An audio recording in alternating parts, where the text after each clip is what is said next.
G'day guys, and welcome to another episode of the Cover Zero Show with me, your host Simon Conboy. Today's episode is another game preview, and I will be focusing on the Super Bowl rematch on Sunday night between the New England Patriots and the visiting Atlanta Falcons. Both of these teams had somewhat disappointing starts to the season. In the case of the Falcons, the offense not quite managing to capture the magic that they did last year, where they were clearly the league's best unit, and the Patriots, who defensively have been far from stellar after a bunch of off-season additions and talks of 16-0. So in some ways this game feels less big, I guess, in terms of, they're not juggernauts of their conferences at this stage of the season, but it also feels bigger in that the game has even more significance. A loss for either one of these teams drags them right into the thick of things within their respective divisions and conference. So, as ever, I'm going to talk about the lineups and key matchups, how I think both teams will game plan, and how I see this game going. And I'm going to start with the matchup between the Atlanta offense and the Patriots defense, the two disappointing units on both of these teams. As far as the Falcons go, very similar to last season, receiving group. Looks like Sanu might be back for this one. Julio's seems banged up. Didn't look his best last week.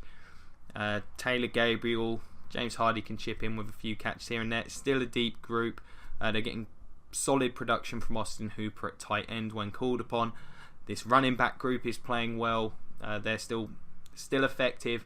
For me, it starts with the offensive line. They're not playing as well as they did last year. I think actually the tackle play has been better than I expected with Jake Matthews and Ryan Schrader, but the interior, whilst Alex Mack is playing very well, I don't think the guard play has been at a particularly high level.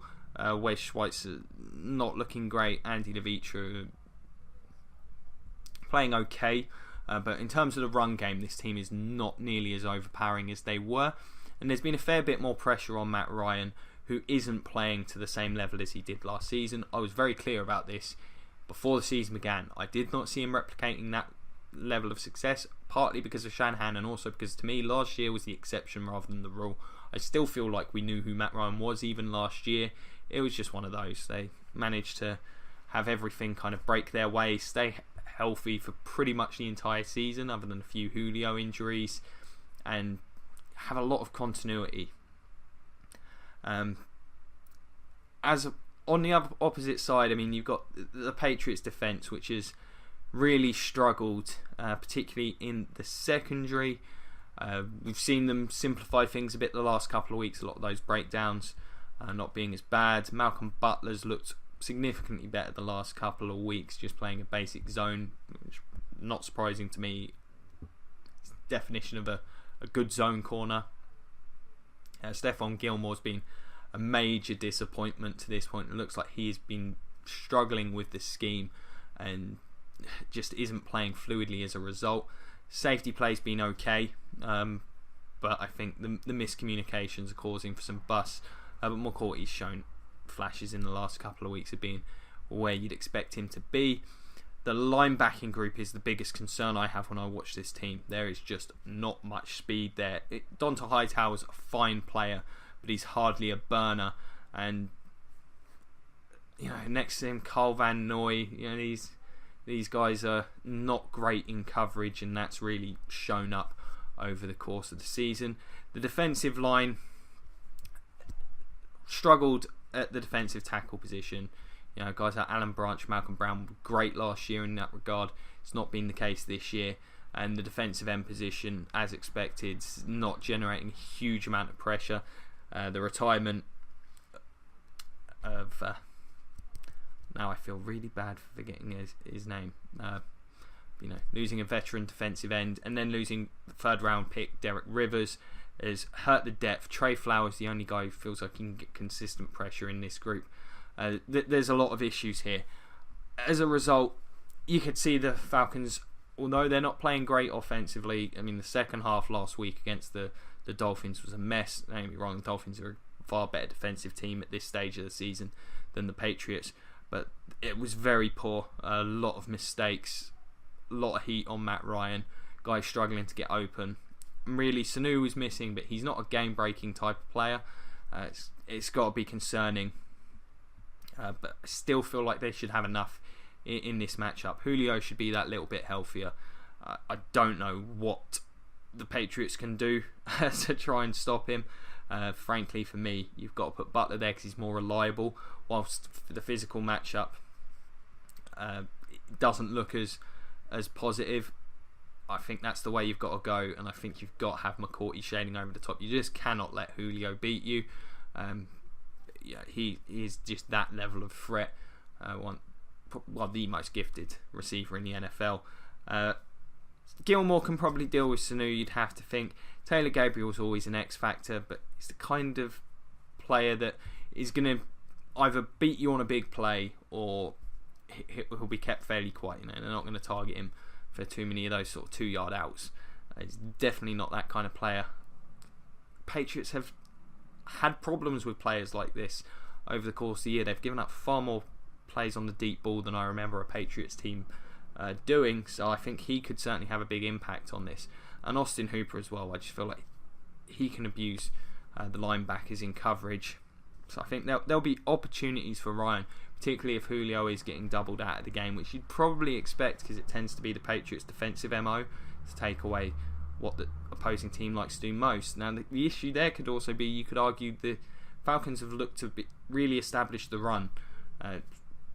Their offense was built off the run last year. They've tried to do it this year. The run's just been slightly less effective because of the aforementioned line play not being quite as good. But Freeman's having a fine season. Coleman's a great alternate option. I really, really like their matchup this week.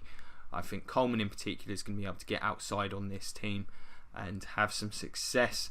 The Patriots are going to have to play contain well. Freeman is also more than happy to bounce it, so I think that's got to be the focal point for this front seven. I'm not expecting there to be a huge amount of pass rush. I think they're going to have to sacrifice that, knowing that they're probably not going to get an enormous amount of it over the course of the game, just to focus on playing stout run defense, keeping the backs heading up the middle, where the speed deficiencies I feel of this Patriots group is somewhat mitigated, and you can let those guys just be thumpers, particularly against Coleman, where I think if he can get to the outside against this team, I think he's going to be exceptionally dangerous. So for me, that's what the Falcons have to do. They've got to try and establish, I think, the run game enough up the middle that they can try and pop things to the outside. The defensive tackles haven't been great. I've got no doubt Freeman can have some success against those guys. He's looking really sharp this year. Possibly utilise the sets where you've got both of them in, split them out, on flat routes. I think you can find matchups that you like and exploit.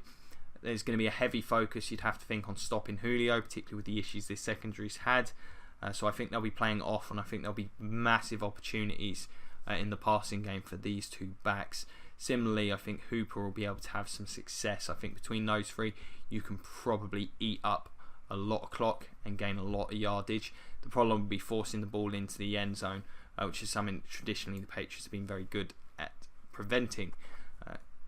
Expect to see them tightening up in the red zone, possibly starting to blitz, but I think you're going to see pretty soft basic zones from them, and they're just going to hope to make some big plays, as they've been able to do in the last couple of weeks playing in this type of scheme. I don't really see too much fanciness from the Patriots in this one. Absolutely not. I think that plays somewhat into the Falcons' hands. For me, it'll be down to what they can do in the red zone, and if they can get that interior run game going, I think they're going to pretty much have their pick of what they wish to do. I think you want to try and get Matt Ryan moving in the pocket and setting up good passing lanes, moving this defence around with his eyes. That's when this team looked at their most dangerous last year. If they can get a little sense of that in this game, I think that will be huge for them. On the other side of the ball, man, this Patriots passing game is looking really good. Running the ball, not so much. The offensive line has been the problem group here. I like their group of runners: Gillislee, Dion Lewis, James White and co. I don't I've mentioned this before, I don't think any one of them has elite running skills, but there's a nice mix with Gillisley as the power back, Dion Lewis as the all-rounder, and James White and Rex Burkhead as receiving threats. It's a nice balance to have. They use them all effectively. It's just this group in front. I mean, Tom Brady's took a beating this year. He's playing it great. He's playing at an MVP type level. He's not turning the ball over. He's beating teams deep. I've criticised it. Well, not criticised, but I mentioned last year he was very much a dink and dunk quarterback, particularly when Gronkowski got injured. Now, I understand part of that is the group of receivers that he had, but he'd been playing that way for a while. This year, he's really opened things up. Brandon Cooks has really helped in that regard, of course, giving him some speed that they've not had for a while. When Gronkowski's been on the field, he's been Gronkowski. He may have a lot of these injuries, but they don't seem to slow him down when he does get back on the field. And the rest of these receivers are chipping in. Amendola, Chris Hogan. There's a lot of guys, and they're being well utilised. The more I see of Chris Hogan, the more I see him being utilised. Well, both him and Amendola being utilised in the same way we saw Wes Welker and Julian Edelman. Those slot routes, running those options, having the intelligence to be on the same page with Brady, and it's been dangerous for teams. Hogan in particular just has a very similar style of play to those guys. Smaller guy, got that quickness to get not wide open but quickly open and make plays after the catch. But yeah, Brady playing great, receivers playing well also. The offensive line is the Achilles heel. The tackle play has not been good. Solder doesn't look particularly healthy, which has been commented on. He's been dealing with some injuries, and he's playing that way. And Marcus Cannon has just been a liability on the right hand side. The interior struggled with run blocking. Their pass protection has been okay but unexceptional. But this group is the weakness in a pretty powerful offense. The run game's solid, but because of the offensive line, I just feel like this is a pass heavy team, and it will be down to this Falcons defense to try and stop them.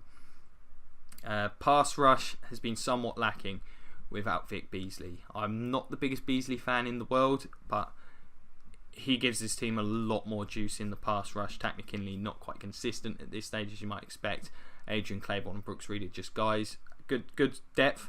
That's what I like about this Falcons team at the edge rush spot when Beasley is there, is that there are a lot of options. They can keep their guys fresh, and for the most part, those guys can play contain pretty well.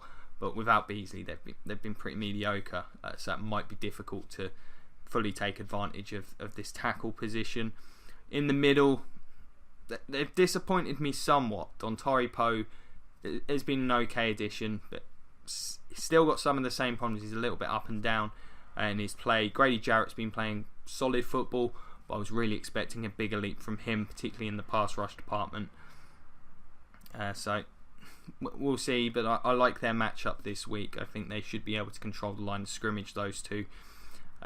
The backer position, Dion Jones just continues to impress whenever I see him play. Devondre Campbell as well, Riley Duke. I like the amount of speed these guys have.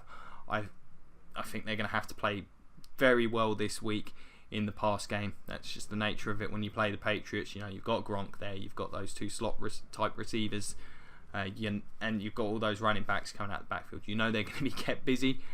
So I'll be interested in, especially with Riley Duke when he's on the field, to see if he's up for it, because they're going to create matchup problems in the pass game.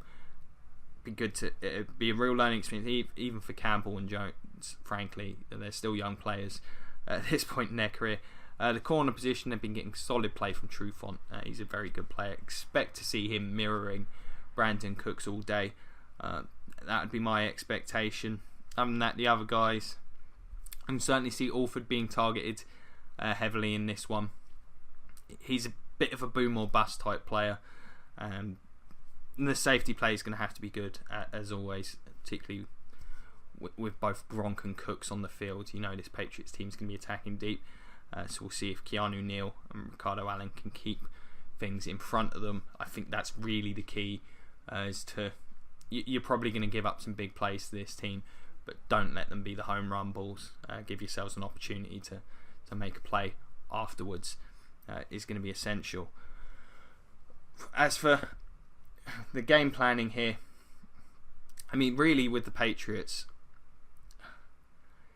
I think the key is to try and find a situation, good situations to run the ball with the right guys, and because this Falcons team is going to put up some points, and I've got more faith in the Falcons defense making a play against this Patriots offense than I do about the Patriots defense making a play on this Falcons offense. So I think they're the team that's going to have to have an emphasis on keeping the ball, particularly because it's something the Falcons do quite well. Patriots are at home. It's not been a great start to the season. Their fans get antsy. Yeah, the atmosphere feels bad, and I just don't think you want this Falcons offense on the ball too much in this one. So I think they're going to have to manipulate these runners, utilise those different skill sets, and find a way to be productive in the run game. I think a lot of that comes from setting things up, using James White, possibly Burkhead, Lewis as receivers early in the game, getting them out on those flare routes, those option routes, getting them to go outside to potentially have those backers moving out a little more, anticipating some of those plays, opening up holes in the middle for Gillislee to potentially have some success. Not too sure they'll be able to hit those stretch plays with the speed this Falcons defence has. Going outside doesn't seem like a great option, but I do think they'll be able to create some mismatches in that pass game. I just feel like that's got to set up the run game, and then they need to show balance from there. If they can get both of those things going, that's when you can start getting Gronk in behind those guys. Of course, you're going to feed the Gronk anyway because he's probably going to make some plays. I think Cooks probably isn't going to see a high volume of plays in this game. I think Trufant will do a good enough job on him. So it's going to be down to those other guys, I think, to make plays underneath and try and convert them into big ones. I think if they're going to hit a big play in this game, it's probably going to be Gronkowski that does it. And frankly, the tackle play just has to be better. Whilst the Falcons haven't been exceptional getting after the passer, they've got guys that can do it. They're a team that's willing to blitz if need be. They've got to keep Brady clean, and he's going to have to continue protecting the football as well as he has, because I don't like this matchup enormously for the Patriots in a lot of ways. The Falcons just feel like a more talented team playing sort of slightly below what they are, whereas the Patriots feel like a team that's more being carried by a passing game. The rest of the team concerns me a little.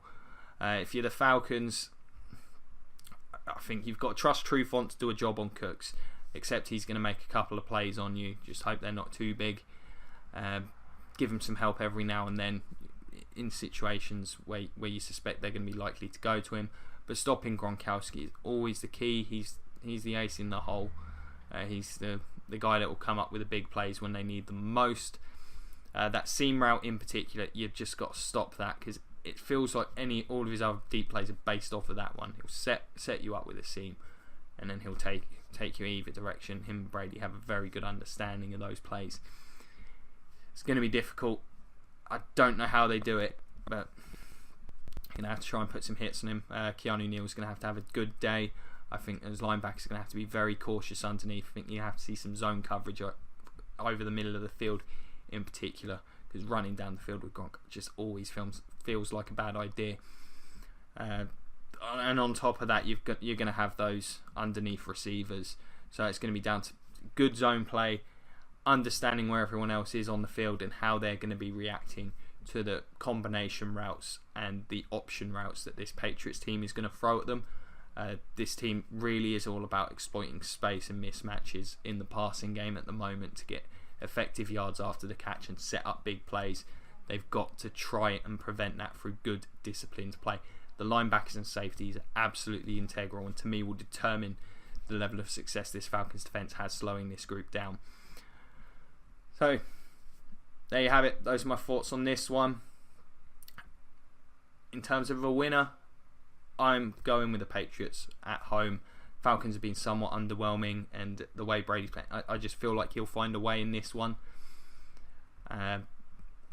can see Matt Ryan just making a couple of mistakes, but certainly a tough one to call. Both of these teams, I think, are going to be playing really hard in this one. Of course, the Falcons will be wanting to avenge that Super Bowl loss, but I just feel prime time, Tom Brady at home. My team's being criticised heavily, especially after just about squeaking by the Jets last week. Dolphins beating the Falcons. It's a weird spot both of these teams are in that no, I don't think anyone would have expected at this point in the year. But I'm going to take the Pats. So let us know, what do you guys think? What do you think of some of the key matchups? What are you looking forward to seeing in this one? Give us a shout. We've got the comment section below, the Cover Zero Facebook page. You can find me on Twitter at Simon Conboy. Always happy to talk football. And thank you so much for watching. Check out some more episodes. We've got plenty of game reviews, previews going up all the time. As ever, we've got the podcast next Tuesday. The Cover Zero Roundtable with me, Arnie and Dan. They're always fun to do. Check those out. And if you could like, share, subscribe, check out the Patreon. That'd be grand. Greatly appreciated.